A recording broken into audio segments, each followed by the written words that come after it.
ഇവിടെ ഒരാൾ കാത്തിരിക്കുന്നു സർപ്രൈസ് ആളും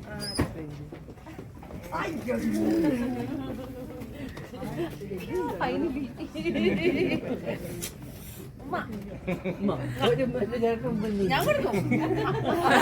എനിക്ക് പ്രശ്നമില്ല. ശിവചേട്ടൻ എനിക്ക് കിട്ടിയ ആളെ. എന്റെ പേരില് ശിവചേട്ടന്റെ പേര് പെർഫ്യൂം യൂസ് ചെയ്തോ? യൂസ് ചെയ്തു. നല്ലല്ലേ? നമ്മുടെ പേരിലുള്ള പെർഫ്യൂം ഇവിടെ അയച്ചു തരും. അഴിച്ചു തരുമൊന്നുമില്ല. ആദ്യം നിങ്ങൾ കുറെ സിനിമയിൽ അഭിനയിച്ചു ഉപേക്ഷിച്ചിരിപ്പിലേക്ക് ആവുമ്പോ ഞാൻ ഇന്റർവ്യൂവിന് വിളിക്കും.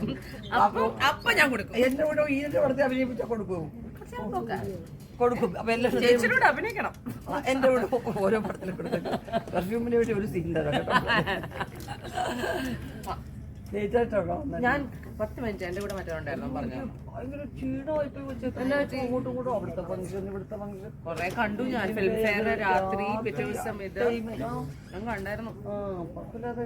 ചേച്ചി പിന്നെ സ്റ്റേജിൽ കയറി എനിക്ക് വിശക്കുന്നേ. ഇതെല്ലാം 3.5 വയസ്സുള്ള ചെറുക്കന്മാരാ ഒന്നും ഓരോ ചോദ്യം ചോദിക്കുന്നു. ഗൗരവത്തിൽ രാവിലെ എന്തോ കഴിച്ചു. മഴ പെയ്തു വന്നു ഞാൻ കണ്ടു. എന്തായിരുന്നു ചേച്ചത്? രാവിലെ മഴ പെയ്ത് പിള്ളേരെ അമ്പലത്തിൽ ചോറ്റാനിക്കര പോകുന്നിടത്ത് മഴ പെയ്തു. മഴ പെയ്യുമ്പോൾ ചേച്ചിക്ക് എന്ത് വെൽക്കം ടു ടുഡേസ് മാധ്യമ പ്രവർത്തനം. അതറിയാം. ഇവരൊക്കെ എന്തെങ്കിലും ഞാൻ പറയുന്ന കേൾക്കാൻ വേണ്ടി വിളിക്കുക. ഞാൻ മഴ പെയ്ത് എന്തുകൊണ്ടാ തോന്നുന്നു എന്ത് തോന്നുന്നു ചോദിച്ചപ്പോ അപ്പൊ പാൽപ്പായസം കുടിച്ചാലും എനിക്ക് വേണ്ടെന്ന് പറഞ്ഞാൽ കഴിക്കത്തില്ല. അപ്പൊ ചേച്ചിക്ക് ഷുഗർ ഉണ്ടോ? എന്തോ ചോദിച്ചു. ഞാനിത് കണ്ടിട്ടേ ഇല്ല സത്യം പറഞ്ഞാൽ. പിന്നെ ഇപ്പോഴാ പറഞ്ഞത് കോടതിയിൽ കേസിൽ ഇരിക്കുന്ന ഒരു കാര്യം. എന്താ ആവശ്യമുണ്ട് നമ്മളത് വസ്തുത അറിയാതെ എന്തെങ്കിലും ബാക്കി അവരെന്താ എഴുതിയ ഞാൻ എല്ലാത്തിനും മുഖം നോക്കി. ഞാൻ എന്നിട്ട് എന്റെ ക്ലാസ് പവർ കൂടി വെച്ചിരിക്കുക. മറ്റേ പഴയ നോക്കത്താത്തവരത്തെ കണ്ടു തട്ടിയ ക്ലാസ് പോലത്തെ ക്ലാസ് അത്. മുഖം കാണണമെന്നൊന്നുമില്ല. നമ്മള് ഇങ്ങനെ നമ്മളെ കുറിച്ച് മോശമായിട്ടിറങ്ങിയ രാഗും ഇതിന് മുഖം നമുക്ക് പറഞ്ഞാലോ നാളും ഒന്നും വേണ്ട മൊത്തത്തിൽ. അയ്യോ ഇല്ല മോനെ അങ്ങനെ ചെയ്യത്തില്ല.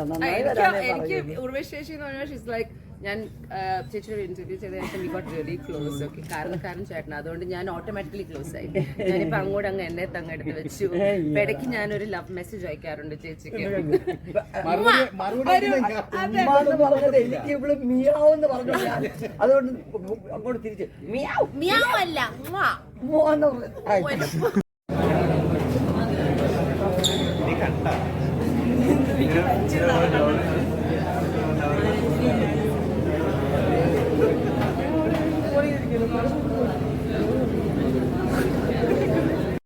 ഞാനിവിടെ വന്നിരിക്കാൻ പറഞ്ഞപ്പോഴത്തെ ഒരു പ്രൊസീജിയർ എല്ലാവരും എന്നെ തന്നെ കാണുന്നുണ്ട്.